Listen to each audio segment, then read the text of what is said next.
Hola, sí. Muy buenas tardes a todo el mundo, bienvenidos en el nombre del Cabildo de Gran Canaria.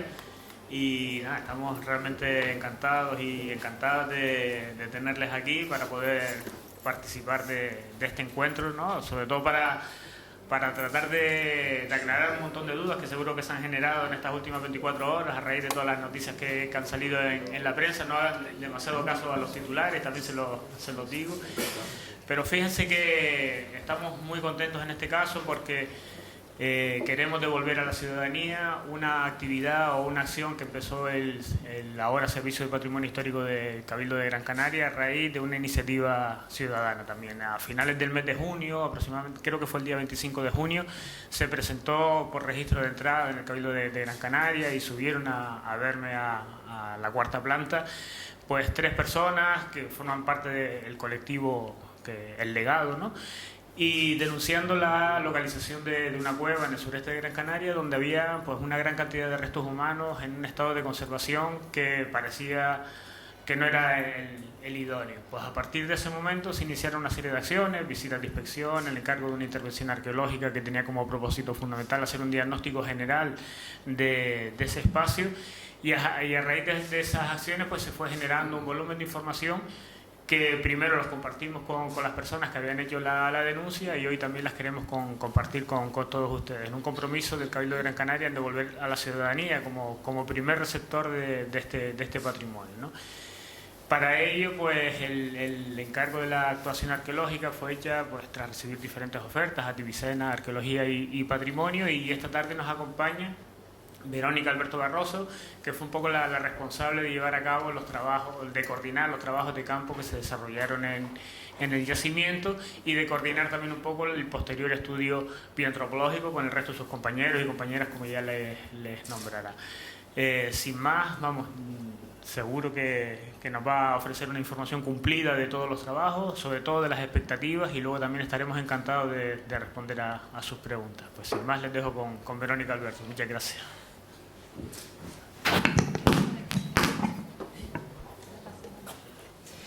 Buenas tardes. Para el equipo de Tibicena es un placer estar esta tarde aquí con ustedes y les agradecemos mucho que quieran compartir este rato con nosotros. En el tiempo que sigue vamos a intentar contarles lo que nosotros hemos podido conocer de este hallazgo que se ha hecho tan famoso en estas últimas 24 horas. Este hallazgo de esta cueva funeraria la tienen en la imagen. Es una cueva donde ustedes ven que tiene todo su suelo lleno de toda su superficie ocupada por restos humanos, por restos óseos humanos.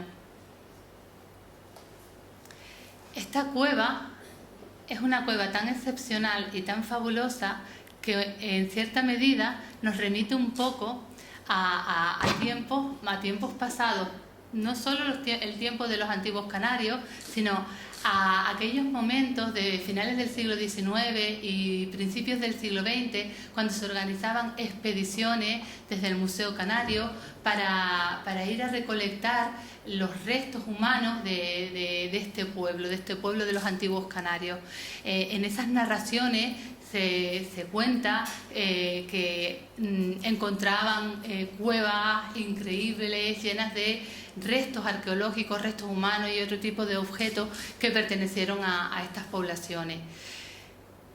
Y con esos restos humanos se crearon las colecciones que hoy alberga el Museo Canario.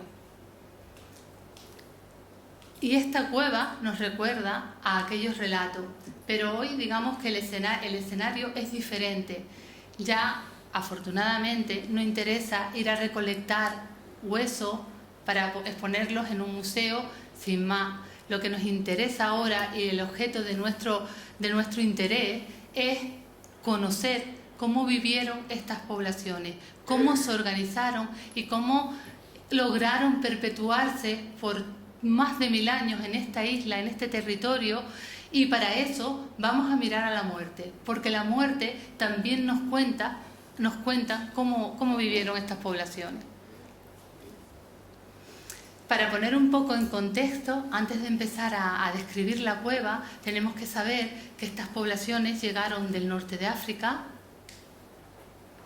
se asentaron en las distintas islas del archipiélago y las colonizaron con éxito. Y aquí permanecieron porque ese éxito les permitió sobreponerse a las dificultades y hacer de esta isla, en este caso en Gran Canaria, su hogar.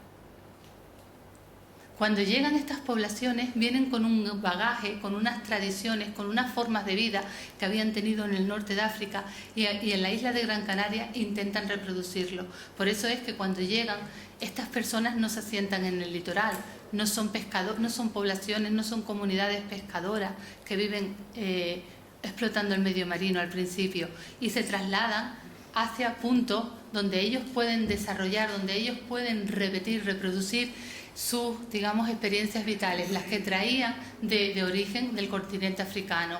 Eran sociedades pastoralistas, agropastoralistas, y lo que buscan son esos emplazamientos en la isla donde pueden desarrollar ellos estos sistemas de vida.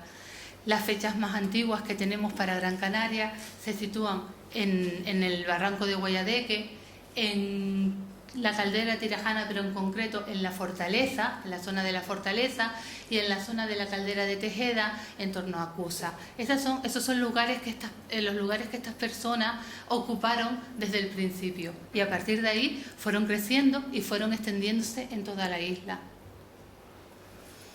¿Qué conocemos con respecto a sus prácticas funerarias, a sus tradiciones mortuorias? Pues Gran Canaria seguramente es la isla del archipiélago que mayor variabilidad presenta en este tema de la muerte.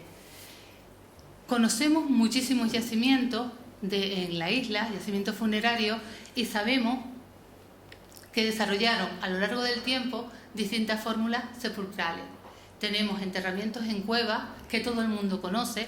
Todo el mundo sabe que los antiguos canarios, también en el resto de las Islas Canarias, entierran en cuevas. Pero quizás es menos conocido que ellos también tenían otros tipos de cementerios, lo que se llaman cementerios al aire libre. En estos cementerios al aire libre hacen sus tumbas de piedra, lo que llamamos túmulo o cista, que es un cajón hecho de piedra, o también entierran directamente abriendo un agujero en la tierra. Y esto con muchísima variabilidad en cuanto a la forma. Pero si conocemos muchos yacimientos de estas características, no teníamos muy claro a qué respondían estas tradiciones funerarias y cómo se ordenaban en el tiempo. Recientemente, a partir de una serie amplia de dataciones, hemos ido poniendo fecha a cada una de estas fórmulas funerarias, y se nos ha definido un modelo que demuestra que las cuevas son el soporte que estos pobladores eligieron desde un primer momento, no solo para vivir, sino también para enterrar. O sea que cuando llegan a la isla, esta gente, sus primeros muertos, los entierran en cuevas. Y así va a ser a lo largo de todo su desarrollo vital hasta el siglo XIV. El siglo XIV es un momento muy tardío ya en su desarrollo. Estamos hablando casi ya del final del momento previo a la conquista.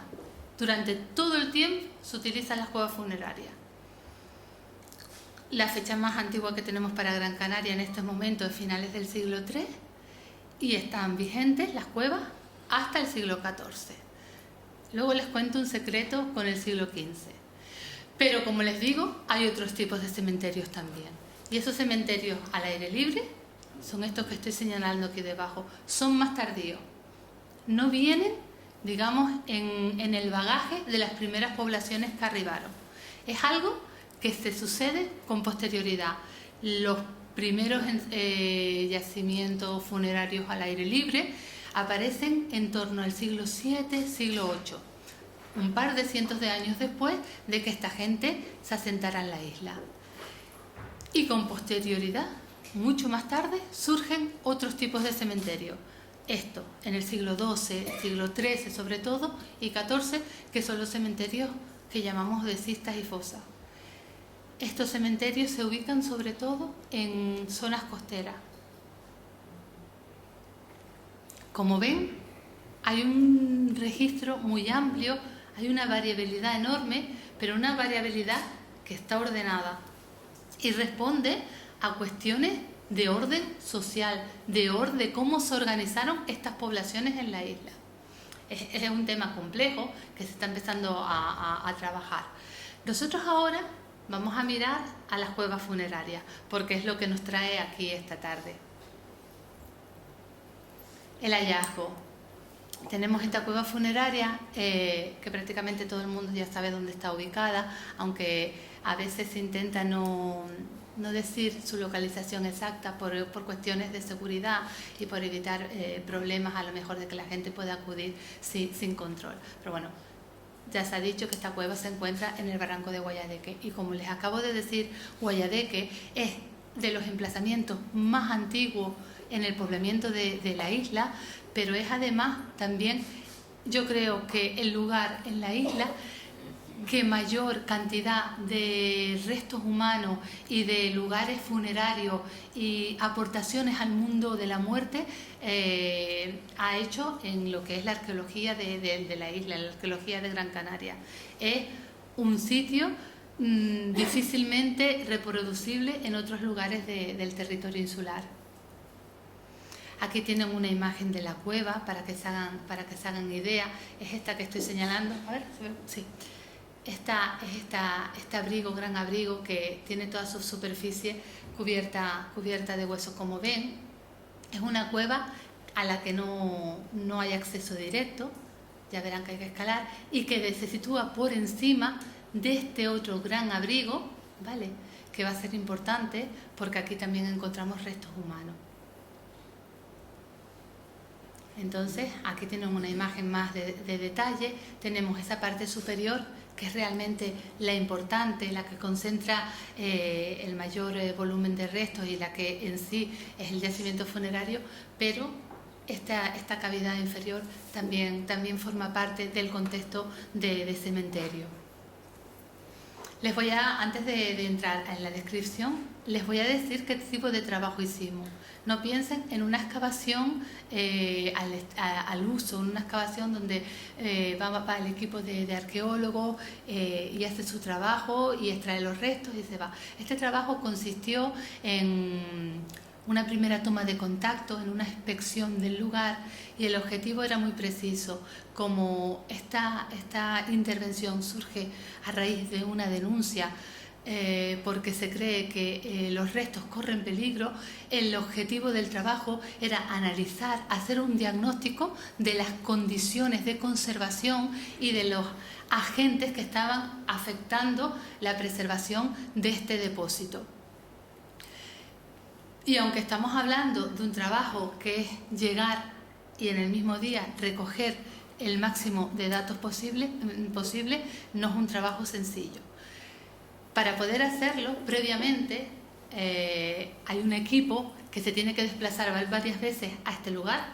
Ya de por sí es difícil llegar, no es fácil, pues hay que ir varias veces porque hay que preparar los dispositivos para poder acceder a la cueva, cómo va a ser el poder estar allí encima, el poder recoger esos datos, cómo nos vamos a organizar, contar con el equipo. Aquí tienen la imagen de mi compañera Marta, no se le ve la cara porque yo sé que a ella no le gusta aparecer públicamente, pero como ven, el acceso a la cueva es difícil, hay que llegar escalando, pero la escalada no fue fácil. Ella fue una campeona, yo no puedo decir lo mismo, que casi estuvo a punto de no subir porque no tenía la suficiente fuerza, pero no está puesta Marta aquí para que vean lo ágil que es escalando, sino que es fundamental. Esto es un trabajo de equipo y su participación es esencial, como lo es la participación de todo el equipo de Tiricena. Si no,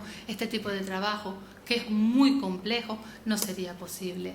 Entonces, digamos que la intervención se orientó a dos objetivos: la descripción y la recuperación, la recopilación de datos de la cavidad y el reconocimiento exhaustivo de todo el entorno, lo que se llama una prospección del sitio, para reconocer en qué condiciones está todo ese conjunto de yacimientos arqueológicos.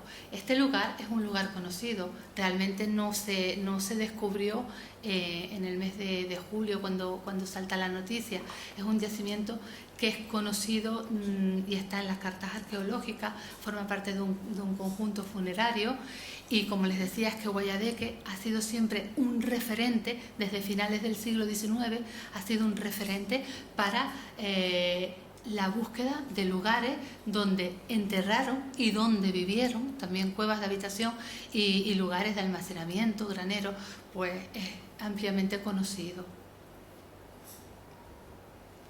Con respecto al trabajo en la cueva, necesitamos la colaboración, la ayuda de un especialista en escalada, que es el Norberto, que tiene una empresa que se llama Tagoro Rock Escalada, que nos ayudara a poder acceder a la cueva y garantizara nuestra seguridad. Pues tuvimos que trabajar todo el rato con él. Y como ven, la situación una vez ya en la cavidad era difícil, porque está todo lleno de huesos. Entonces los desplazamientos, el movernos, el poder acceder para tomar esos datos que eran necesarios fue complicado. Y esta es una visión frontal de la cueva, realmente espectacular. Es muy, muy excepcional. No porque no tengamos muchos yacimientos funerarios en cuevas, que los hay, pero no hay tanto o no se conservan tanto de esta magnitud, con este volumen de restos humanos y con estas dimensiones. La cueva en la actualidad está diferenciada en dos ámbitos: el que llamamos exterior, que no está protegido por ninguna visera, que queda totalmente expuesto, esta zona de fuera, una especie de patio, y luego en el fondo se abren varias oquedades, hasta 5, aunque no se ven entera en la diapositiva, y también dentro de ese espacio hay restos humanos. En realidad nosotros con los datos disponibles no podemos saber cómo se usó la cueva exactamente, si se enterraba no es la palabra adecuada, porque aquí los muertos se depositan pero no se cubren por tierra, pero si se depositaban los muertos solo en las partes, en estas cavidades más pequeñas que están en el fondo, o si también se ocupó la parte externa, o si solo lo de dentro y esto ha ido con el tiempo quedando fuera. Eso es un trabajo que habría que hacer estudiándolo in situ, en profundidad. Lo cierto es que hoy está todo ocupado por restos y vemos pequeños retazos de intervención, de habilitación de la cavidad. Muy difícil de reconocer, pero aquí en este extremo pueden ver, ahora les voy a enseñar con detalle, la colocación de algunas piedras que son restos de un muro, no digamos una pared de cerramiento, porque no, con los vestigios que quedan no lo podemos afirmar, pero sí un elemento delimitador, un elemento de contención. Y de hecho, por la configuración de la cavidad, que tiene un poco de pendiente su suelo, estos restos que están cerca de la orilla están cayendo al abrigo de abajo, pero en esta zona todavía las piedras estas de este muro lo contienen los restos. Aquí tienen en amarillo la disposición de esas 3 piedras, que son las que se conservan y que probablemente pudo haber recorrido todo el borde de la cavidad, delimitándola, cerrándola y haciendo que los restos humanos que allí se depositaban quedaran resguardados. Esto es un detalle de una torta, de una plasta hecha con excrementos de cabra o de oveja. No podemos saberlo con seguridad, probablemente cabra. Estos excrementos de cabra es difícil explicarlo, porque en la actualidad la cueva no es accesible para estos animales y no sabemos cuándo dejó de ser accesible, cuándo se perdió el acceso, pero seguramente cuando los aborígenes la usaron era muchísimo más fácil llegar hasta ella, no era tan complicado como nos resultó a nosotros ahora. Puede ser que con anterioridad los animales, las cabras, tuvieran acceso hasta una vez a lo mejor que deja de tener sentido la función funeraria, acceden aquí los animales y entran y se genera esta torta de excrementos de cabra.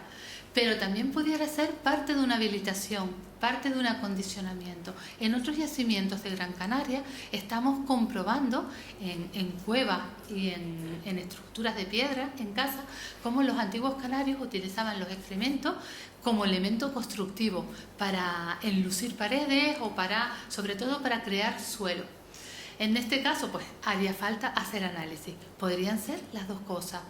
Pero en cualquier caso nos está remitiendo o bien a un aspecto de cómo se prepara la cavidad para su uso funerario o bien a las condiciones que tuvo esta cavidad antiguamente, en otro tiempo, con un acceso mucho más sencillo que el que tiene en la actualidad, que hay que trepar unos 7 metros para poder acceder. Y vamos a las cavidades. Esta es una de esas cavidades, de esas oquedades, también repleta de restos óseos esqueletizados. Porque creo que en algún titular ponía que se habían encontrado restos de 71 momias en el interior de esta cavidad. Y eso no es cierto. Todo lo que hay son restos esqueletizados. Esta es una cueva colectiva, una cueva de enterramiento colectiva, como eran casi todas las cuevas, prácticamente todas las cuevas funerarias de los antiguos canarios. Ese es uno de sus rasgos que los definen, que se usa durante mucho tiempo, de generación en generación. Los miembros de un mismo grupo, de una comunidad, utiliza una cueva para enterrar a sus muertos de forma sucesiva, generación tras generación. Por el volumen, por la cantidad de restos, suponemos que aquí esta cueva estuvo funcionando durante mucho tiempo. Luego veremos qué tenemos de cronología y de dataciones. Este es el recinto más grande que tiene la cavidad, el recinto interior. Ven que hay relleno de tierra, que nosotros llamamos sedimento. No sabemos si debajo del sedimento también hay restos, probablemente si los hay.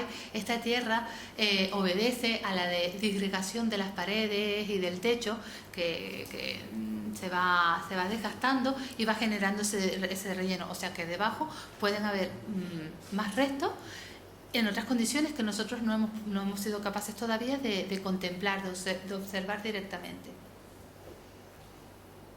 Otras distintas imágenes. ¿Quién está presente? Es una cueva colectiva, pero ¿quién está presente en esta cueva? Pues es otra de las características de las cuevas de enterramiento y que es diferente, ahora les voy a contar, a otros tipos de cementerios de los antiguos canarios, a esos cementerios de superficie, a las tumbas de piedra o las tumbas de tierra.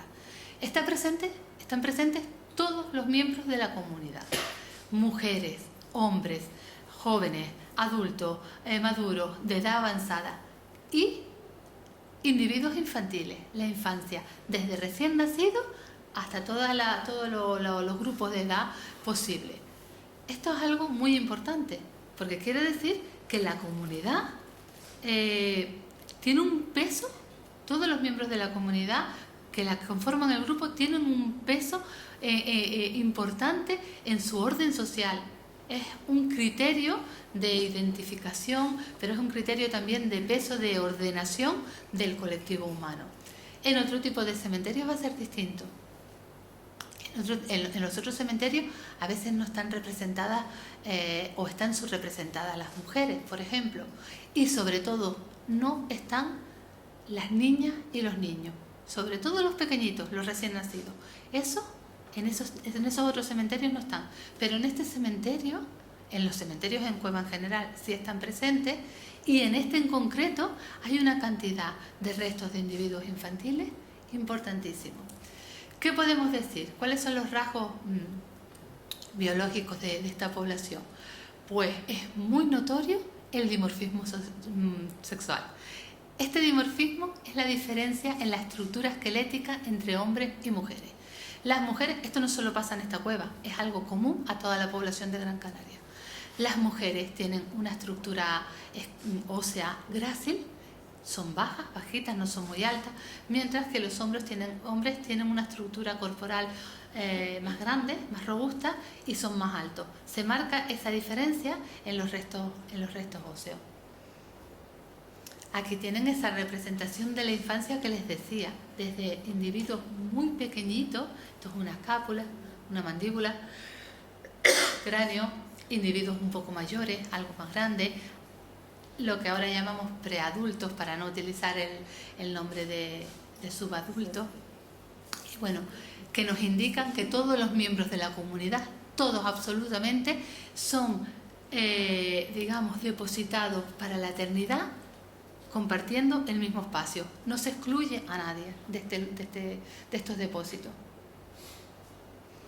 ¿Cómo es el tratamiento del cadáver? Esto también es algo muy importante y esto es lo que daba pie a esa equivocación en los titulares.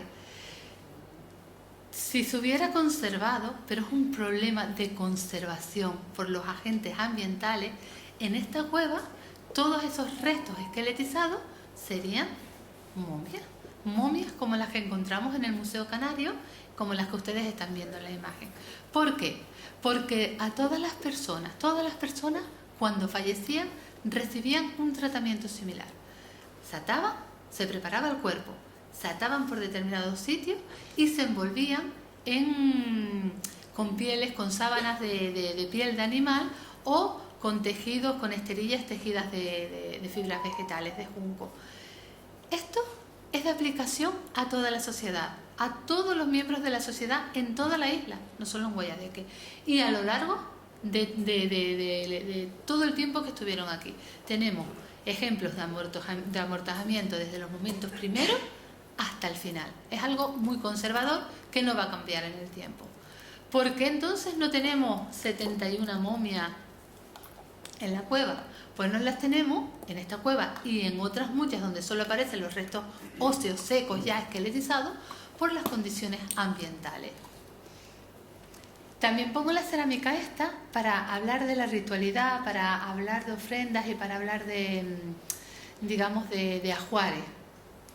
Aquí vemos en esta imagen retazos muy pequeñitos, muy degradados de fibra de junco, de esos envoltorios, de esas esterillas con que se envolvían los cuerpos. No han desaparecido del todo y nos indican, son indicativas de que igualmente estos cuerpos estuvieron enfardados de la misma manera que las momias.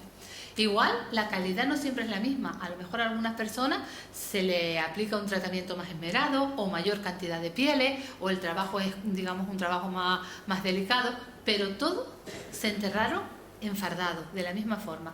Aquí hay un detalle pequeñito de piel de animal también, ¿vale? O sea que se utilizaban los dos elementos, pieles, lienzos de pieles y esterillas de junco. Y algo muy, muy espectacular en esta cueva, está llena de varas de madera, rotas, no están enteras, son varas de madera de distintas especies. Aquí ven el pírgano de la palmera. Hay muchísimas. Y esto es conocido de otras cuevas funerarias, siempre lo hemos tenido ahí presente, pero no sabíamos a ciencia cierta qué significaba y para qué se usaba. Ahora, no solo a partir de esta cueva, sino en otras previas que hemos podido analizar recientemente, sabemos que estas varas de madera se introducen en el fardo, en el paquete funerario, en los laterales, para darle estabilidad al paquete, para que el paquete tenga consistencia. Y la verdad que en esta cueva hay muchísimas, pero muy bien conservadas por otra parte, porque la conservación es buena. Pero es lógico que haya muchas, porque también había muchos paquetes funerarios de mucha gente. Nosotros, puse antes, contamos por encima, porque aquí la intervención fue eso, fue de observar por lo que pudimos, sin podernos desplazar mucho por la cueva, sin poder acceder a todos los rincones, solo utilizando el fémur, contamos un número mínimo de 72 individuos. Serán muchos más, porque no pudimos analizarlo todo con detalle. O sea que 72 como número mínimo es mucho. Aquí tienen un detalle de algunas de estas maderas de diferentes formatos, casi todos son varas, pero también aquí pueden ver esta a modo de tablilla, trocitos de piel, sogas, cuerdas trenzadas también de fibra vegetal con las que se amarraban los cuerpos y se amarraban también los envoltorios, los fardos. Y esto no es de Guayadeque, esto es una momia del Museo de Sánchez Araña, pero se las traigo para que vean cómo se disponía. Esto es una reproducción, bien, salió de Guayadeque y estuvo expuesta durante muchísimo tiempo en la colección del Museo de Sánchez Araña en Santa Lucía. Y si se fijan bien, a ambos lados, esta momia estaba envuelta, hoy está muy degradado, pero todo esto son restos del fardo de esterilla que envolvía la momia, y también hay restos de piel, y a ambos lados del cuerpo estas varas de madera, de palmera en este caso también, que se introducían dentro del fardo, tal y como ustedes la están viendo aquí. ¿Qué más? ¿Qué más datos o qué más información pudimos obtener así, digamos, en una primera aproximación? Pues información, datos sobre sus modos de vida, sobre sus condiciones de vida. ¿Cómo vivían? Pues encontramos evidencias de traumas, de traumatismo. Aquí en la imagen tienen dos traumatismos recuperados, aunque mal recuperados, del radio. Fracturas que pueden estar relacionadas con accidentes por caída, sobre todo esta de aquí. Al caer sueles tender a poner la mano y te puedes fracturar de esta manera el radio, la parte de aquí del brazo, del antebrazo, o que pueden estar también relacionadas con violencia. Aquí tenemos un caso de digamos, un traumatismo o una fractura perimortem que no cicatrizó, que corresponde bien, es asimilable a un traumatismo por violencia en el frontal, en la órbita izquierda, que digamos reúne las características que suelen mostrar las fracturas o digamos las lesiones provocadas por violencia, y que sabemos y que hemos reconocido en otros registros arqueológicos y esqueléticos de la isla. También encontramos enfermedades metabólicas, como estas que estamos viendo en la parte superior, que alteran el crecimiento del esqueleto, que se deben, por ejemplo, a unos desórdenes en el proceso de generación de la energía que necesita el metabolismo para desarrollarse. Suele estar ligada, esto es el cráneo, ¿vale? Estos poros que se ven, que van destruyendo el tejido óseo, o esto que es el interior de la órbita, suelen marcar estados de anemia, de malnutrición, pero no necesariamente quiere decir que no tuvieran una buena dieta o no se alimentaran bien. A veces estos procesos se producen simplemente porque no absorben o no pueden asimilar bien las vitaminas o los minerales. Son muy frecuentes cuando hay problemas de asimilación, de absorción de hierro o de magnesio, y eso puede venir provocado no solo por una dieta deficiente, una alimentación deficiente, sino igual por problemas gastrointestinales, por presencia de parásitos intestinales, de lombrices, ¿vale? Esas lombrices pueden causar que no se asimilen estos elementos y provocar estas enfermedades del metabolismo, someter a nuestro cuerpo a un estrés importante, o enfermedades de tipo degenerativas, que son súper frecuentes entre estas poblaciones de los antiguos canarios, por la edad. Es un proceso lógico de la edad, nuestros huesos se van gastando por el uso con el tiempo, y aquí vemos las vértebras con estos piquitos que crecen, estas excrescencias óseas, que son las que nos duelen a medida que va pasando el tiempo, que nos van haciendo difícil la movilidad, el podernos resolver en nuestra vida diaria. Pero no solo surgen por la edad, también surgen por haber tenido una actividad física muy fuerte, muy intensa a lo largo de nuestra vida. Pues combinado tenemos presencia muy importante de enfermedades degenerativas. También encontramos evidencias que nos ponen delante las relaciones de parentesco entre familiares. Por cuestiones genéticas a veces compartimos rasgos que no son los comunes. como por ejemplo este foramen, este agujero del esternón, se llaman caracteres epigenéticos o caracteres discretos. Son anomalías en el sentido de que no siempre están presentes y las pueden compartir los mismos miembros de una familia. Esta rótula que le falta el cachito de la rodilla, una rótula que no se llegó a fusionar del todo, una rótula bipartita, o esta costilla bipartita también, que está una costilla que se divide en dos. Pues esos son marcadores que igual nos están indicando niveles de parentesco, relaciones familiares entre los miembros de esta cueva, que se enterraron en esta cueva.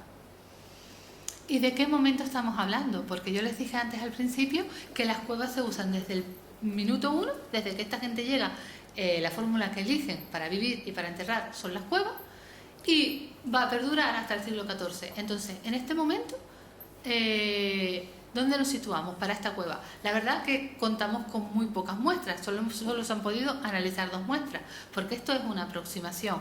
Estas 2 muestras, una datación se hizo sobre un trocito de junco, de fibra de junco, del envoltorio de uno de estos cuerpos, y otra sobre un hueso. Entonces la fibra de junco es un poquito más antigua y se sitúa en el siglo X después de Cristo, ¿vale? Piensen que esta gente arribó, las fechas más antiguas que tenemos son del finales del 3, siglo IV. Este junco, este envoltorio, está usándose en el siglo X.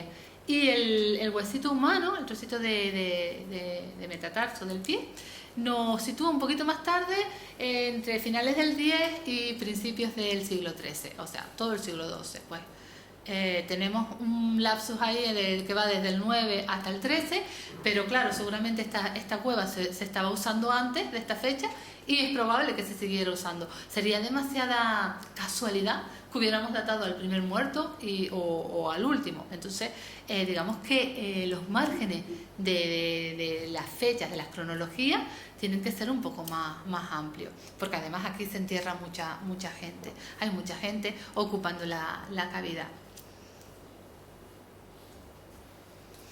Y vamos al estado de conservación, porque precisamente es esto, digamos, la cuestión que centró el trabajo, la que lo motivó y bueno, la que en principio corría más prisa, porque era necesario tener ese diagnóstico certero para implementar o para, digamos, tener una idea precisa de las necesidades y qué medidas tomar para evitar la destrucción de este yacimiento tan importante.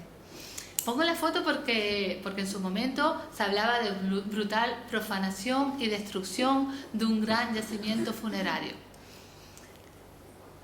Quizás esto no es demasiado preciso, no porque no se haya accedido a esta cueva, no se haya subido y se hayan alterado los restos.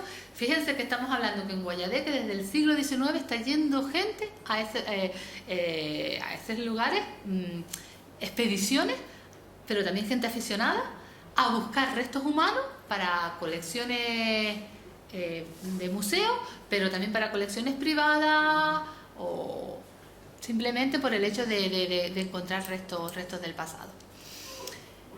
La brutal profanación quizás no es tal en el momento que se publicó. De hecho, parece que la dificultad de acceso a la cueva hace que por lo menos no sea sencillo que la gente esté transitando allí todo el día. Es realmente el dispositivo que hay que implementar para subir es complejo, pero la cueva está alterada y la cueva tiene unas condiciones de preservación negativas. Eso no quiere decir que no se conserve un potencial extraordinario para la investigación, y que algunas cuestiones puntuales, como podíamos ver con el caso de la madera, tienen una conservación, un nivel de preservación excelente. Entonces, bueno, en términos generales, la cueva ha sido alterada. No es una cueva intacta, como se decía también en los titulares. Desafortunadamente es muy difícil, muy difícil que en Gran Canaria encontremos intacto una cavidad de estas características.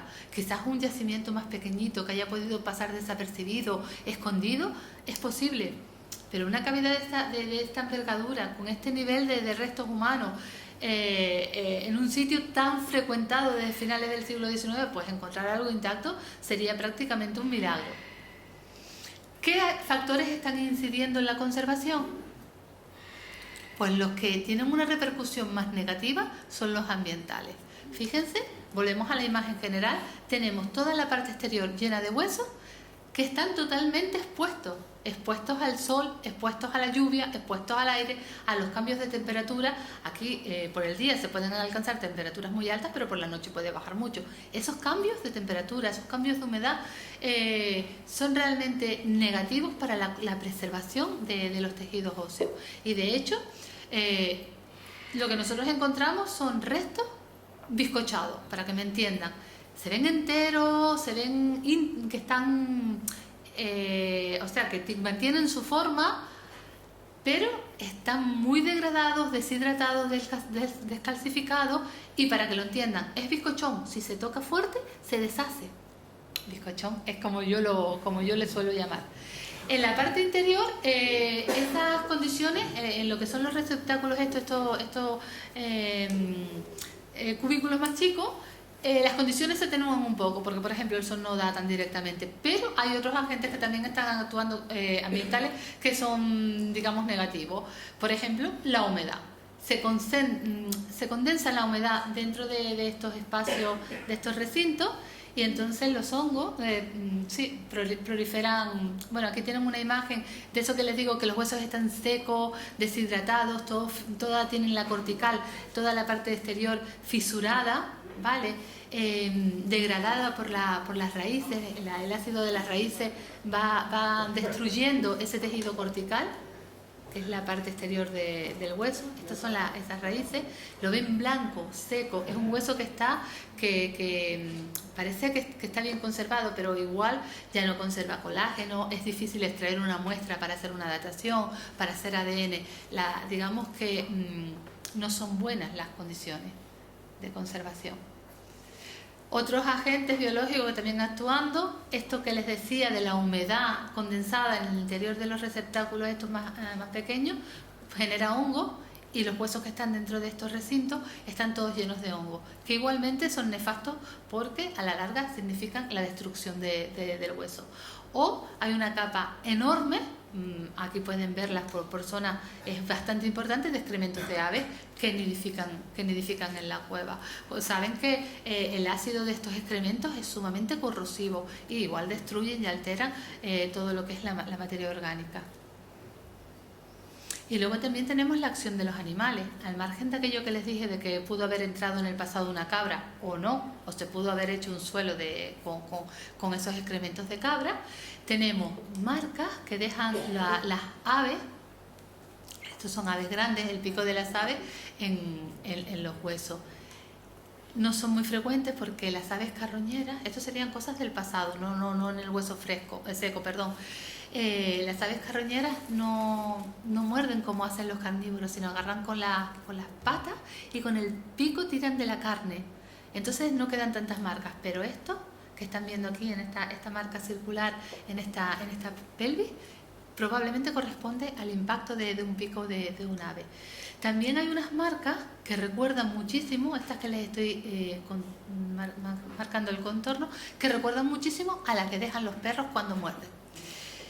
Y esto no es de extrañar porque conocemos muchísimos casos en otras muchas cuevas y en todos los materiales que se conservan en los fondos del museo, de restos humanos mordidos por perros en fresco, cuando el cadáver se está descomponiendo. En este caso no lo podemos afirmar. Para eso necesitaríamos tener los huesos y poderlos observar detenidamente y estudiarlos con precisión. Esto solo como es una observación preliminar nos recuerda en su forma. Y no sería extraño. Desde luego, también estaríamos hablando de una acción lejana en el tiempo, del momento en que esta cavidad estuvo en uso. Porque cuando los perros consumen el cadáver, lo consumen en estado fresco. En proceso de putrefacción, pero sin llegar a... Cuando ya los huesos están ya secos, ya no tienen demasiado interés. Y otro de los elementos que peor afecta es, digamos, esta configuración natural que tiene la cavidad. Tiene caída, o sea, el suelo tiene una inclinación que hace que los restos, por gravedad, terminen en la parte de abajo. Y de hecho nosotros en la parte de aquí no tocamos nada, solo cogimos las muestras necesarias para datar.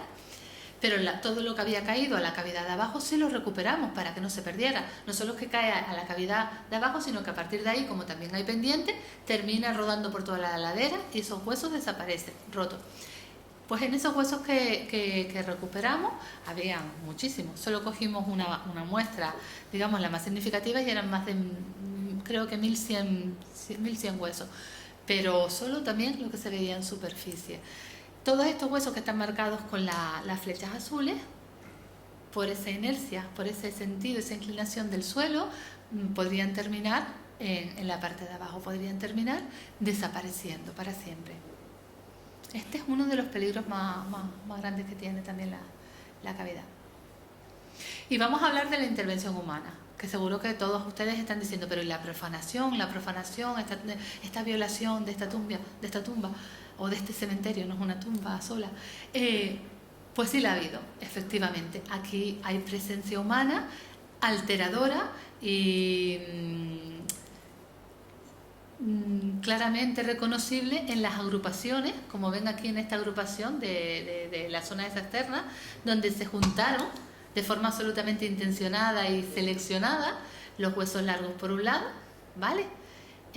Las mandíbulas, aquí, o sea, se fueron recogiendo las mandíbulas y se fueron colocando, y aquí tenemos agrupadas las vértebras, un conjunto de vértebras. O sea, esto es de forma intencionada, un depósito claramente hecho después con posterioridad al uso funerario de esta cueva. ¿Cuándo se hizo? Pues no lo sabemos. Ya les digo que la referencia que nosotros manejamos de la última vez que alguien subió esta cueva, porque hay un testimonio gráfico, fue hace 30 años, también escalando, o sea, hace 30 años ya había que escalar. Y ya la cueva parecía que estaba perturbada. Y en aquella ocasión se pudo haber procedido a hacer esta ordenación, esta agrupación de los restos, sí, pero también puede ser de cualquier momento. No podemos precisarlo. Lo cierto es que en la cavidad no hay ningún tipo de elemento reciente, de basura, como encontramos siempre que vamos a yacimientos arqueológicos que son accesibles. Yo qué sé, la lata de Coca-Cola, el paquete de cigarros y tal. Aquí no hay nada de basura reciente, por lo menos a simple vista. Entonces, es cierto que la cueva está alterada, no solo por los agentes naturales, sino también por los humanos. Está tocada. Y no sabemos realmente qué es lo que puede faltar. Nosotros estamos valorando sobre lo que vemos, sobre lo que queda en la actualidad, pero no podemos conocer cuánto puede faltar en este lugar. Este es otro ejemplo de perturbación por la mano humana. Estos cráneos están colocados como en alto, en una especie de repisa, y están colocados para ser vistos ahí, puestos de forma, digamos, con un sentido claro de ver esos cráneos. Y bueno, como ya estoy terminando, quería decirles que, bueno, este trabajo, como he estado reiterando todo el rato, es un trabajo de aproximación para conocer todo lo que esta cueva, todo lo que estos restos humanos guardan todavía, toda la información que guardan. Necesitaríamos una investigación profunda, una investigación de muchos especialistas que nos permitan acceder a ese conocimiento. Es la forma que nosotros entendemos de recuperar y de dar voz a aquellas personas que nos precedieron, a aquellas que ya no están. Nosotros todos nos imaginamos, todos tenemos una idea de cómo fueron estas personas, cómo vivieron estos hombres, estas mujeres, cómo se establecieron en la isla. Muchas veces son relatos o son, digamos, cuestiones que tienen que ver con la ficción. Como nosotros no lo imaginamos, es fantasía, es quizás lo que nos hubiera gustado que fuera, o cómo no queremos verlo, y eso está bien. Pero luego está la otra parte, la objetiva, la real. El conocimiento de estas poblaciones solo puede venir a través de la ciencia. Si nosotros queremos saber quiénes fueron estas mujeres y estos hombres, necesitamos estudiarlo para recuperarlo. Si no, se quedan sin voz y se quedan sin presencia. Solo son restos humanos, sin más, sin identidad y sin nada. Entonces, tenemos que decidir si queremos relatos de ficción, que están bien, pero sabiendo que eso es la fantasía, que eso es la leyenda, el mito, o queremos que nos cuenten una historia veraz, un relato social que corresponda a lo que aquella gente vivieron.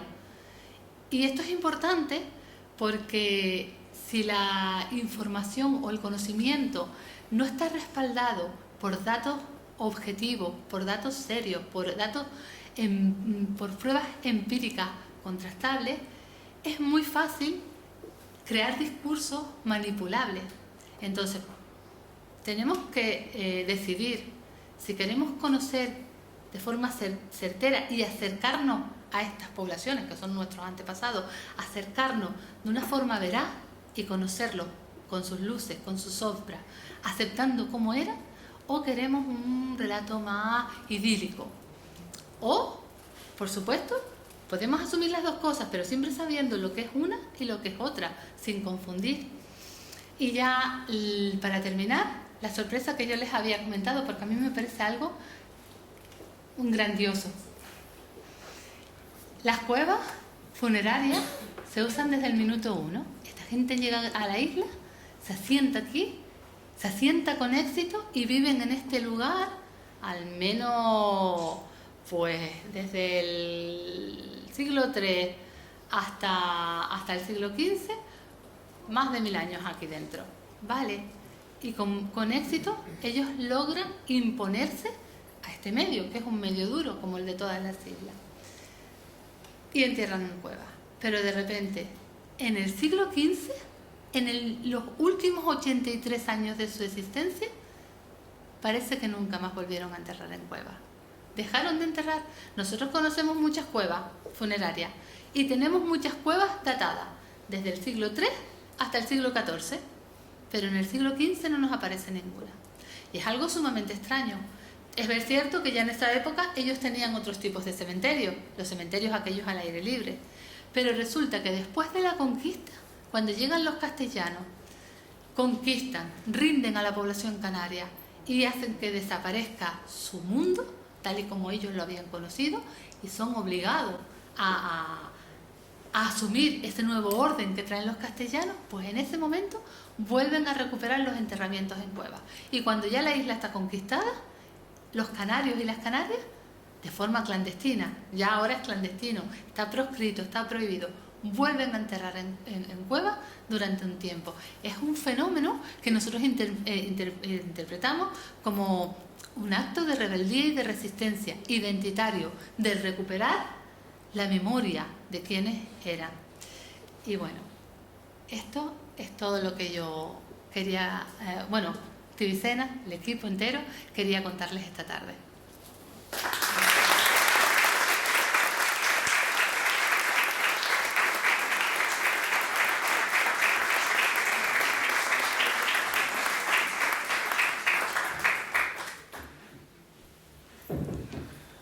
Bueno, muchas gracias, Vero. Es el turno de ustedes. Cualquier pregunta que quieran plantear. Yo solamente quería hacer un pequeño apunte. Y es que, como habrán visto, fundamentalmente de lo que se trata es de presentar no solamente los resultados, sino todas las potencialidades que tiene este espacio. Como muchas otras intervenciones arqueológicas, el trabajo de afección directa a los restos humanos ha sido el mínimo imprescindible para obtener o para haber cumplido los objetivos que se perseguían con la intervención. Y en este caso, pues el Cabildo de Gran Canaria, el equipo de Servicios de Patrimonio Histórico, tenemos previsto seguir interviniendo, pero ampliando fundamentalmente el dispositivo de trabajo, las técnicas analíticas que se van a poner en marcha, pero fundamentalmente con el objetivo básico de garantizar la conservación y protección de los restos. Como les decía Verónica, de no actuar, estos restos, alterados por las condiciones ambientales, van a terminar por desaparecer. Y no queremos perder ni los restos, pero sobre todo no queremos perder toda la información almacenada en ese material humano. Sí, les voy a pedir por favor que hablen con el micrófono para poder grabar las intervenciones, para hacerlas públicas. Lo estamos grabando en vídeo también para ponerlo en nuestras redes sociales, para que aquellas personas que no hayan podido venir pues se hagan partícipes también de este trabajo.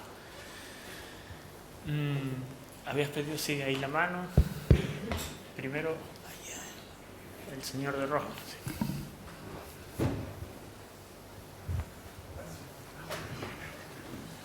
Buenas noches, buena explicación del yacimiento este. Yo quiero hacer 3 preguntas.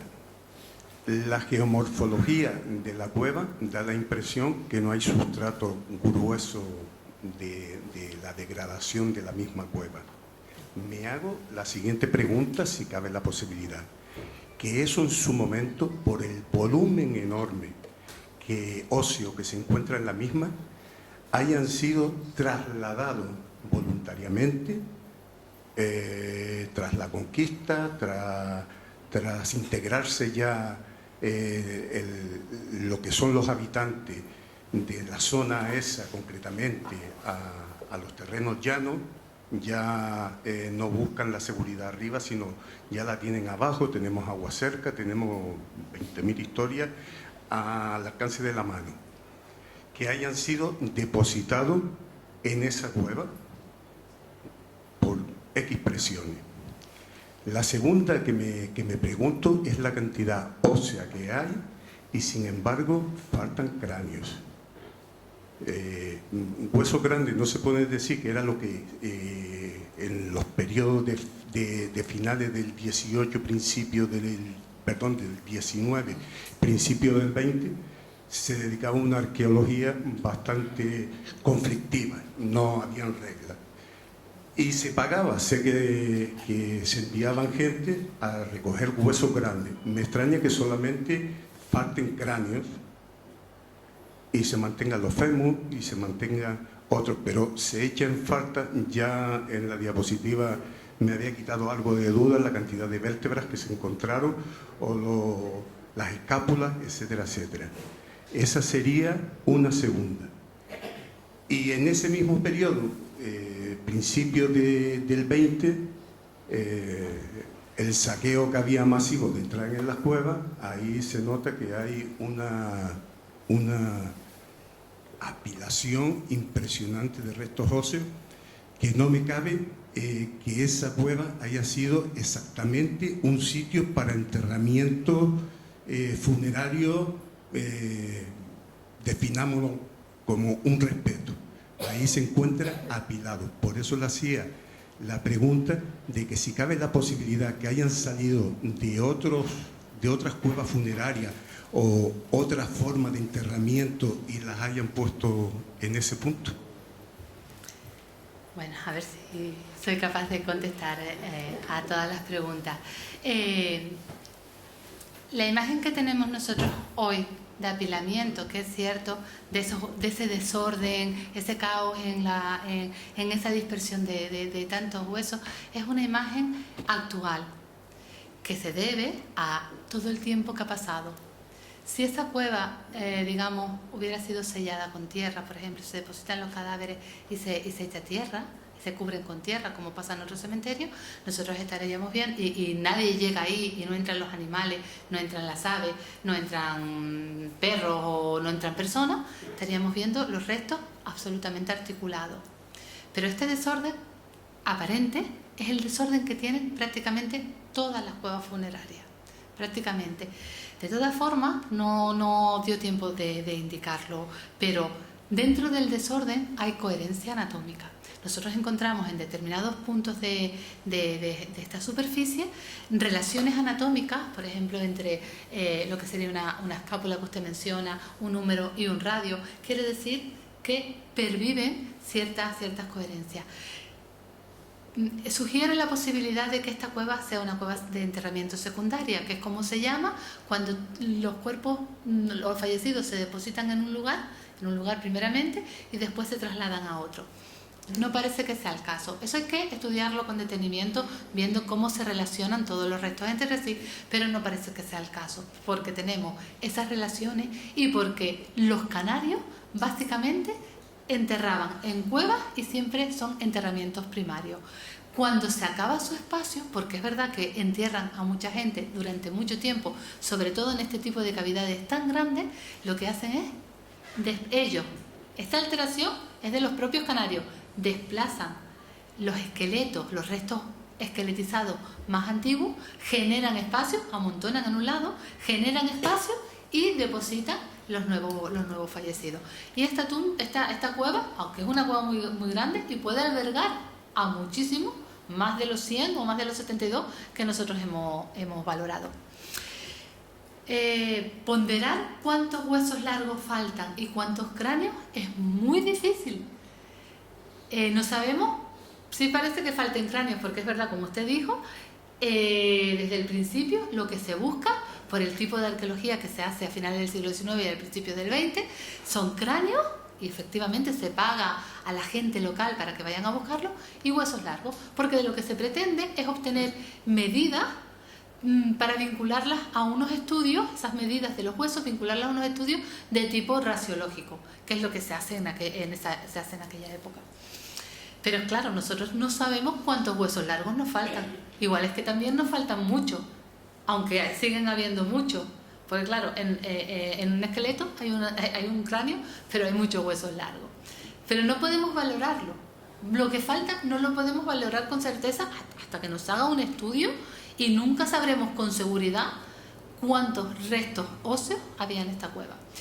Parece que hay pocos cráneos porque están fracturados, pero si se fija, estos están bien conservados, estos dos están completos o prácticamente completos. Esto es un fragmento, pero yo le voy a señalar cráneo, cráneo, cráneo, cráneo, cráneo, cráneo, cráneo. Fragmentos de cráneo hay muchos. Solo haciendo un estudio pormenorizado vamos a saber cuánto nos falta, qué es lo que está subrepresentado, y ya les digo, nunca llegaremos a saber con seguridad cuánto falta de esta cueva. Y la tercera pregunta se me olvidó un poco. Sí. Relacionado con saqueo. Obviamente a esta cueva han atraído gente y han revuelto. No sabemos cuánto. La duda es si esto era un tipo rosario, especialmente. No. Esto es una cueva de enterramiento primaria, como básicamente todas las cuevas funerarias de los Canarios.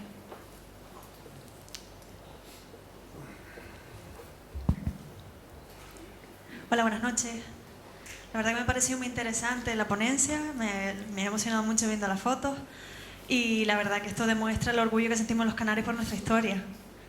Tengo dos dudas, ¿vale? La primera es si en esa cueva se han encontrado algunas pinturas, algunas marcas, igual formas de triángulos, espirales o algún tipo, igual que como en la cueva pintada, por ejemplo, o en cualquier otra cueva que se pueda encontrar algún resto de pinturas. Y la segunda pregunta es, a ver si podía ir hacia atrás en una de las imágenes. ¿Es posible? Sí, claro. ¿Puede ir dándole? A ver. En esa, a ver, justo en esa, la parte de arriba circular, parece que hay como triángulos, al igual que en Risco Caído, que hay una serie de triángulos que nos da información sobre los cambios estacionales. ¿Hay algún tipo de relación parecida? No sé si usted también lo ve o no tiene nada que ver. No hay presente ningún tipo de decoración, de pinturas, de grabado en las paredes. Y que yo sepa, no existen en las cuevas funerarias naturales. No se ha encontrado pinturas o grabados como si hay en otras cuevas, con un carácter simbólico también, relacionados con celebraciones religiosas o rituales. En las cuevas funerarias no están presentes estas evidencias de los antiguos canarios. Igual da la impresión, porque estas paredes son paredes de toba y se van degradando de forma desigual. Pero a simple vista, desde luego, no se reconoce ningún vestigio de pintura ni de grabado. Y creo que esta, ¿no? Era la... Sí. Muchísimas gracias. La chica de la banda roja.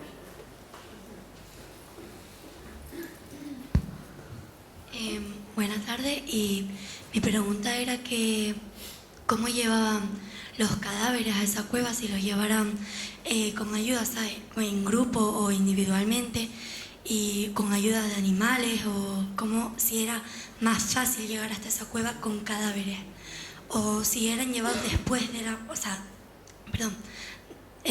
más adelante y estaban por debajo del barranco, y más adelante los llevaron más fácilmente, con más comodidades, es decir, no sé cómo explicarlo, Vale. pero cómo eran llevados allí los...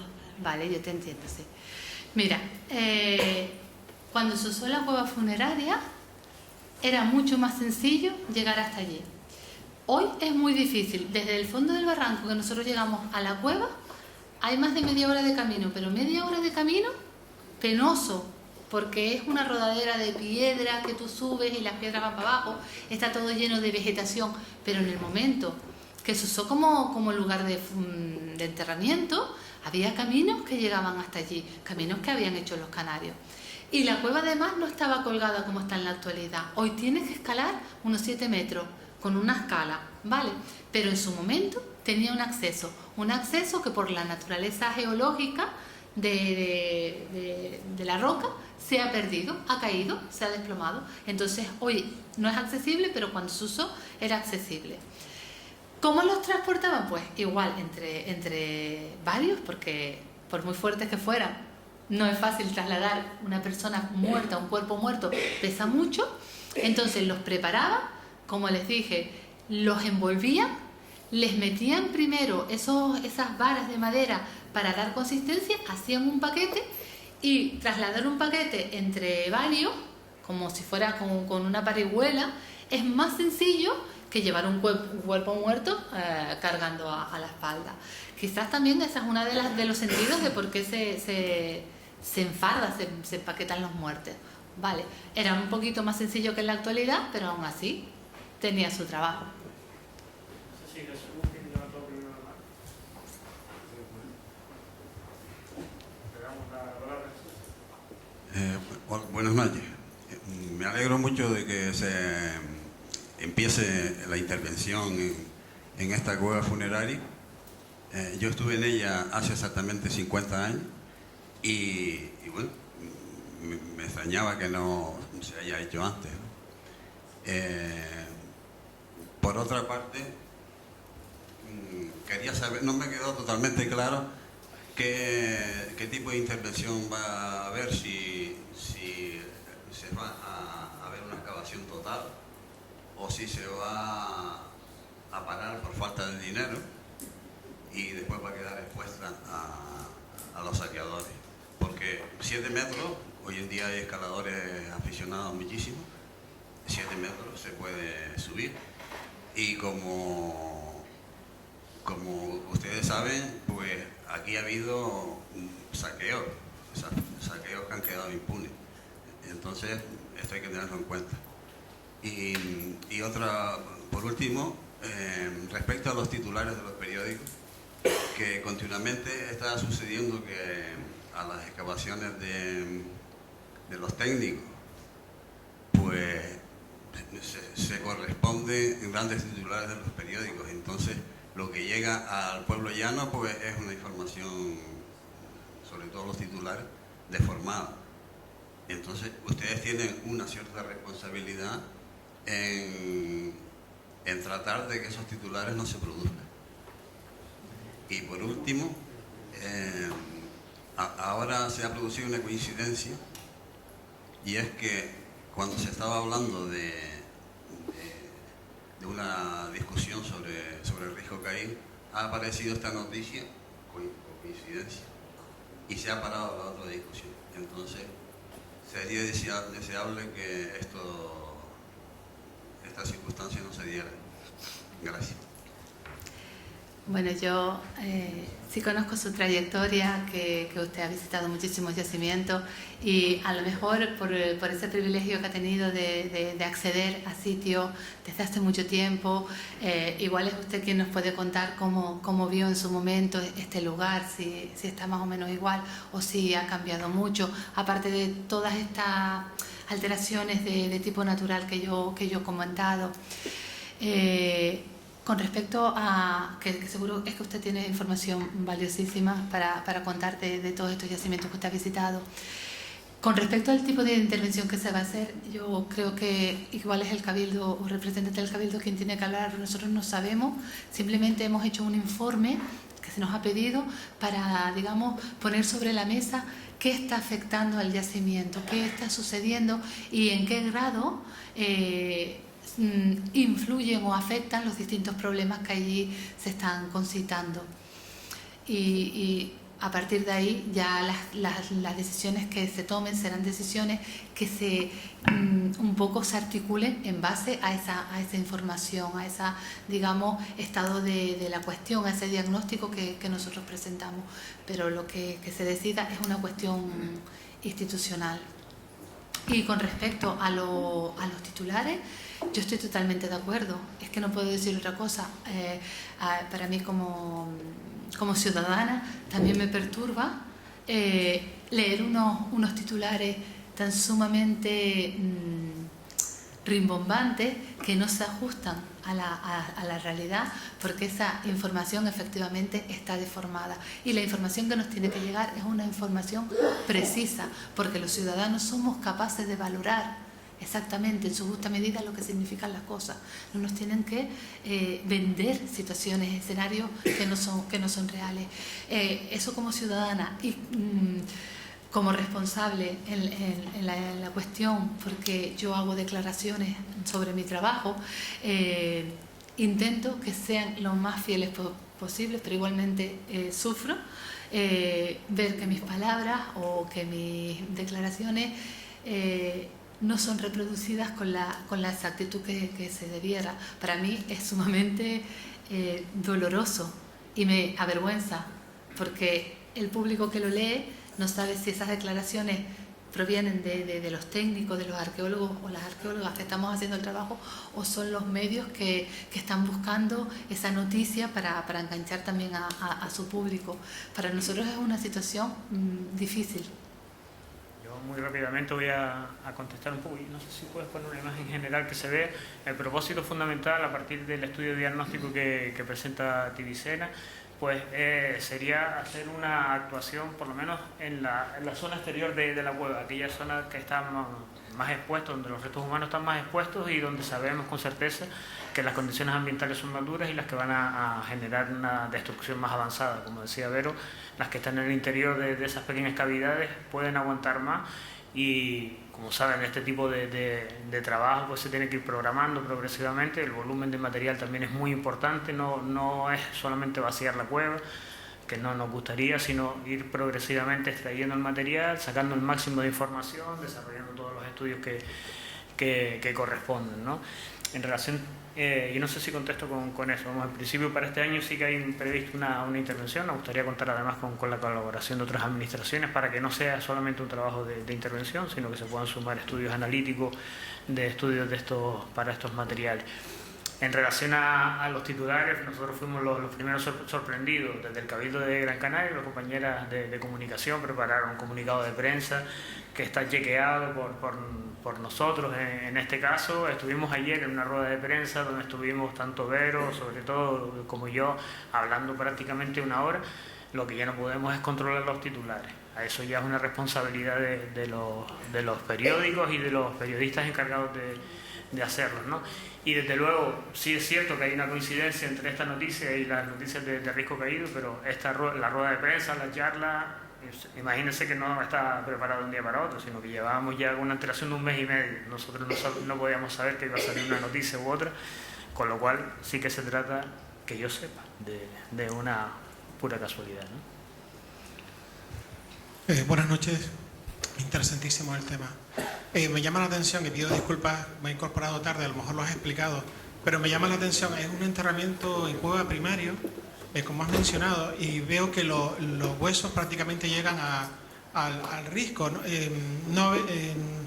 Bueno, dos cosas. ¿El tipo de cueva se rige por algún patrón? Quiero decir, ¿hay otros yacimientos con la orientación que tenga esta, si es que lo tuvieron en cuenta, como otros enterramientos primarios en cueva?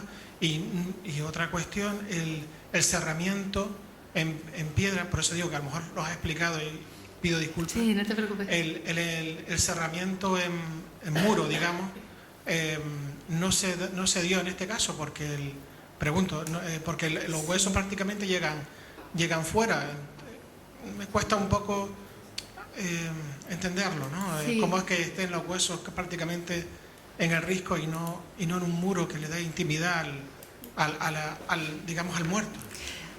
Mira, efectivamente, al principio dije que no tenemos todavía, quizás esos datos con un estudio más profundo se puedan obtener, estoy segura, pero ahora no lo sabemos, porque es que caminar aquí es sumamente complejo, no nos podíamos mover, era muy difícil y tratamos de obtener todos los datos posibles, pero esto es solo una aproximación. Entonces, vemos que todo está lleno de huesos. Entonces, ¿es que toda la superficie se llenó de cadáveres? Toda lo de dentro, lo de fuera y todo estaba lleno de cadáveres, o lo que estamos viendo, un poco enlazando con lo que decía el señor, es un cierto caos, un cierto desorden producto de todo el tiempo que ha transcurrido desde que esta cueva se usó como, que por otro lado es algo que pasa en todos los yacimientos en cuevas, que no se sellan con tierra. Los animales, personas que entran, la lluvia, el aire, la pendiente, hace que los huesos se muevan. Aquí no sabemos si esas visitas recurrentes a este lugar desde hace mucho tiempo terminaron sacando los huesos y dejándolos fuera, o si efectivamente se ocupó todo el espacio. Para eso hay que excavar. Si no se excava no lo sabremos, pero se puede saber. Efectivamente no hay un muro de cerramiento y este es un espacio muy abierto y es extraño que no lo haya. Lo único que queda es este pequeño vestigio de muro, ¿vale? Estas piedras que están aquí, te voy a enseñar un detalle. Mira, estas 3 piedras colocadas aquí, que como ves, hacen de contención, pero está perdido. Si ese muro, no digo que fuera completamente una pared que sellaba, igual no, pero probablemente tenía algunas hiladas más y estaba un poco más alto. Y es un muro que delimitaba el borde y impedía que los restos cayeran. Y de hecho aquí se ve, los huesos están apoyados, mientras que mira, aquí donde no hay muro, están a punto de caer. No sabemos si ese muro recorría todo, la cavidad, no lo dije, pero tiene de largo 12 metros.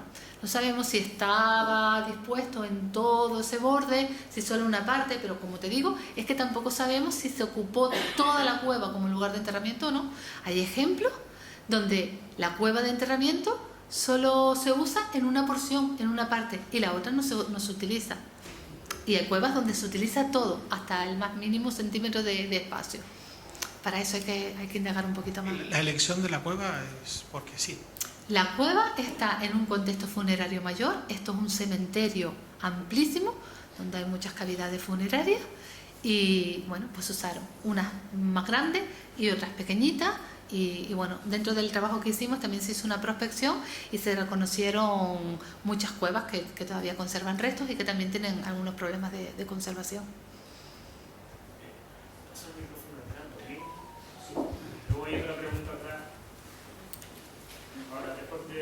Buenas tardes. A mí me gustaría, Verónica, saber esta resistencia cultural, esta resistencia identitaria ante el conquistador, ¿cuánto tiempo se prolongó? O sea, el registro arqueológico que nos pueda determinar, más como última, si no demasiado preguntar. Mira, que se sepa con dataciones y de forma fehaciente, pues hasta las primeras décadas del siglo XVI, ¿vale? Porque hay un documento de la Inquisición donde se denuncia que, de la población probablemente castellana, que denuncia que los canarios seguían enterrando a la manera de los antiguos paganos, como con rituales paganos. Eso está recogido porque hay una denuncia. Pero luego también hay testimonios que incluso se prolongan durante más tiempo, que en zonas más aisladas, zonas más, digamos, más alejadas de los centros de poder, de las ciudades, Las Palmas, de Telde, de Gala, se continuaba igualmente enterrando al modo de los canarios. La certeza es para esos que se tiene dato, pero la tradición, cuando venía el visitador, el regidor, y recorría la isla y decía, pues dice no sé quién que allí todavía se entierra. Hay para Arteara documentación, o sea, referencias para el siglo XVII incluso, que se reutilizan los espacios, los cementerios de los antiguos canarios, en este caso no en cuevas, sino enterramientos tumulares. Los lugares más alejados, más escondidos, porque esto es una práctica que se sanciona y se castiga, está absolutamente prohibida. Entonces, los canarios al final de su existencia No enterraban en cuevas, enterraban en los cementerios de fosas, enterraban en los túmulos, enterraban en las cistas, pero eso era muy visible. Ir a un sitio a cielo descubierto a enterrar a una persona hubiera sido un poquito más cantoso. Ir a una cueva alejada, escondida, es una forma de recuperar una identidad que se vio abortada por la conquista, aunque ya ellos parece que habían dejado de usar este tipo de enterramiento. Es un caso bonito. Muchas gracias y felicidades por el trabajo, nuevamente. Gracias.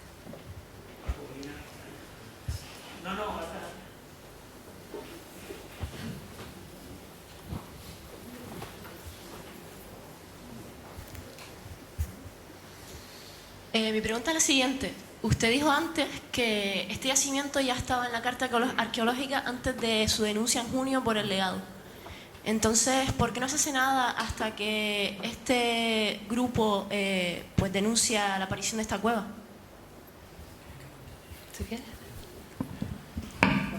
Es buena pregunta, sí, señora. Claro, vamos a ver, todo este... Para ponernos en situación, tenemos registrados en Gran Canaria unos 1.200 yacimientos arqueológicos, de los cuales es sumamente complicado hacer un seguimiento del estado de conservación de sus restos, ¿no? En este caso, se sumaba que el carácter inaccesible, bueno, para entendernos, o las dificultades de acceso a la cueva, hacían que fuera más complicado hacer ese seguimiento. Y si a eso le sumamos que desde abajo prácticamente no se ve la superficie de la cueva, eso añadía un elemento más de incógnita, ¿no? Pero vamos, que en cualquier caso es una responsabilidad que tenemos que asumir las administraciones que tenemos competencias en materia de patrimonio. Por eso yo insistía al principio que esto es el resultado de una iniciativa ciudadana, ¿no? Que es el resultado de una denuncia, el Cabildo valora y en consecuencia actúa. Nosotros, la verdad que somos un equipo relativamente pequeño de personas, más pequeños aún los inspectores que llevamos el seguimiento del patrimonio arqueológico, con lo cual también queremos invitar a cualquier persona que en cualquier momento en cualquier actividad que esté desarrollando en Gran Canaria, si ve cualquier yacimiento o cree que se encuentra ante un yacimiento que corre peligro, se ponga en contacto con nosotros, que nosotros estamos haciendo lo posible por actuar, ¿no? Pero desde luego hay muchos elementos de nuestro patrimonio que se escapan de nuestras posibilidades reales. Ojalá pudiéramos intervenir, pero también tenemos que tener en cuenta otra cuestión. Tenemos que intervenir en aquellos yacimientos que corren peligro o en aquellos materiales, como es el caso, que corren realmente peligro. El resto son yacimientos que también tenemos que reservar para el futuro y para que podamos seguir disfrutando toda la ciudadanía de ellos. No sé si... un poco tiré la pelota al aire, ¿no?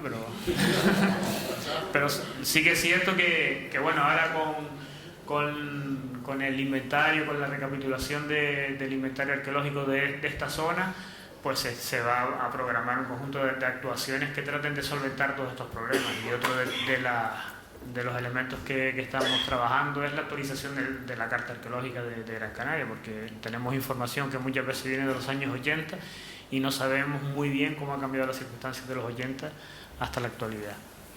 Pero bueno, sí que es una responsabilidad nuestra el no haber sabido actuar hasta el momento. Ahí no sé quién estaba primero. Antes que nada, darles las gracias. Ha sido una conferencia muy bonita, muy bien expuesta y gracias por la intervención. Pero me apetecía dar un gracias también al grupo El Legado, que constantemente está buscando solamente por amor a lo nuestro, y es lo que nos motiva, y una gente súper preparada, que además la mala prensa dice que se quedan con cosas, que es mentira, todo es mentira. Ellos siempre denuncian, siempre... pues solamente quería hacer ese reconocimiento hacia ellos y a otra gente, que igual que siempre estamos diciendo que hay unos expoliadores, también hay gente ahí que está haciendo cosas preciosas para recuperar, y solo lo hacen por el amor a lo nuestro y lo dan a conocer, y gracias a ellos pues hemos llegado a esto. Solo eso. Hablaba yo con Jonay esta tarde, precisamente me decía que no podía asistir porque les llamamos para que vinieran, ni a Jose ni Jesús tampoco pudieron venir. Pero bueno, que lo que sí que estamos encantados es con que la gente no solamente disfrute de su patrimonio, sino que también asuma una corresponsabilidad de su conservación y de su protección. Nosotros Estamos encantados con que nos lleguen continuamente denuncias, información sobre hallazgos casuales, comunicaciones directas o indirectas, pero lo que sí pedimos es que se nos digan dónde están los lugares, porque de nada vale decir en las redes sociales o en los grupos de WhatsApp o en lo que sea, mira, me acabo de encontrar esto, pero no voy a decir dónde está. Si no sabemos dónde está la administración, si no sabemos, yo no digo el Cabildo, en los ayuntamientos o el gobierno de Canarias, si no sabemos que no está, o no sabemos dónde está un yacimiento arqueológico, un espacio de interés patrimonial, no vamos seguro a saber implementar las medidas para garantizar su conservación. Por eso, no queremos más que compartimos con todo el mundo, con todos los que estamos aquí reunidos, compartimos ese deseo de conservar y de proteger nuestro patrimonio y nuestro legado. Por eso es importante que nos lo trasladen. Nosotros vamos a hacer lo posible y si no lo hacemos, ustedes nos van a tener que pegarnos jalones de oreja. Yo digo que también me parece súper bonito que lo hayas reconocido y que realmente lo importante es sumar. Todos tenemos que entender que este patrimonio es nuestro patrimonio que tenemos que conservar, tenemos el deber de conservar y tenemos el derecho de conocer. Todos, no solo una parte. Esto tiene que ser compartido y efectivamente la corresponsabilidad también es compartida. Todo lo que sea sumar, bienvenido sea. Y todos caminar en el mismo, si es lo que queremos, si lo que queremos es rescatar ese legado, ese conocimiento, traer a nuestro presente aquellas personas que estuvieron aquí antes que nosotros, que vivieron en la isla, que se enfrentaron a problemas como nos enfrentamos nosotros en la actualidad. Necesitamos todos remar en el mismo sentido. Igual los arqueólogos también deseamos, y las arqueólogas también deseamos llegar a ese es nuestro objetivo, por amor. Buenas noches. Yo no le voy a preguntar nada, sino aportar un dato y una opinión. El año 2000 o 2002 yo trabajaba en la ambulancia y llevé desde el hospital insular al Barranco Boyadé, que es una casa cueva, a una señora octogenaria. Ella en esa época me contaba que los locales en los años 50 subían a coger huesos para venderlos. Y por otro lado, decirle que yo siempre me ha gustado el tema del barranquismo y la escalada, ¿no? Y la arqueología. Y yo conozco muchos sitios aquí donde me he metido. En el 2013 hubo un grupo donde yo estuve que fuimos a esa cueva. Un compañero subió, no voy a dar datos, pero bueno, un compañero subió y con la misma le puedo asegurar que no entró, bajó. Y nos fuimos, decidimos, optamos por irnos, por no tocar nada ahí. Yo no sé la gente que ha podido subir, pero le puedo asegurar que ahí ha habido gente, porque entiendo bastante sobre el tema deportivo y ahí se nota que ha habido splits y material que han usado escaladores, que usan escaladores normalmente, sobre todo los splits se usaban hace 30 y pico, 40 años. Entonces, data de escaladores ya subiendo desde hace 40 años. Otra cosa, me parece bien que la administración tenga todos los datos posibles sobre este tipo de yacimientos. Lo que no me parece bien, en mi opinión, ¿no? Lo que no me parece bien es darlo a conocer a la prensa y darlo a conocer al pueblo, a la sociedad, porque se mete la civilización en todos sitios y por desgracia no todo el mundo es igual, pero terminamos con lo poco de historia que tenemos. Gracias. Efectivamente, además el Guayadeque sigue siendo una joya. Desde el siglo XIX los yacimientos arqueológicos eran el lugar en el que la población se suministraba de aquellos elementos que les iban a garantizar su supervivencia, y cogían sus losas, sus cueros para hacerse sus zapatos, ¿no? Lo que no podemos hacer es llegar al punto, como hacía Gregorio Gil Naranjo en el siglo XIX, lamentarnos de haber llegado demasiado tarde. Ya nosotros llegamos demasiado tarde, pero vamos a hacer un esfuerzo por intentar paliar esta situación. Desde luego que sí, que hay gente que ha entrado y todos tenemos, por lo menos eso ya es una opinión personal, todos tenemos derecho a disfrutar de nuestro patrimonio histórico, de nuestro patrimonio arqueológico, sin alterarlo, con responsabilidad, con cabeza. O sea que podemos llegar a cualquier cueva, podemos hacer muchos de los que estamos aquí para disfrutar de nuestro patrimonio. Eso no significa que lo estemos alterando, sino que lo estemos disfrutando. Y yo estoy muy de acuerdo con que ocultemos a la población su patrimonio arqueológico, porque el sentido de su defensa es precisamente tener la posibilidad de socializarlo. El patrimonio arqueológico, si no se socializa, claro, con cabeza, con responsabilidad, con corresponsabilidad, eso sí que es muy, muy importante. Pero sí que tenemos el derecho todos de disfrutarlo. Si se nos oculta, no nos vamos a identificar con él, no lo vamos a apreciar, no lo vamos a conocer y no vamos a hacer nada por defender algo que no tiene nada que ver con nosotros. Ese también es, desde luego, sobre esto ahí podemos estar debatiendo toda la noche porque hay múltiples puntos de vista. Es cierto que hay algunos yacimientos que son especialmente delicados, pero precisamente con la educación, con la comunicación, con espacios como este en el que estamos intercambiando opiniones, yo creo que es la mejor fórmula para garantizar la conservación. De nada vale que yo tenga en mi despacho una carpeta con los yacimientos arqueológicos de Gran Canaria si solamente los conozco yo. También es mi punto de vista.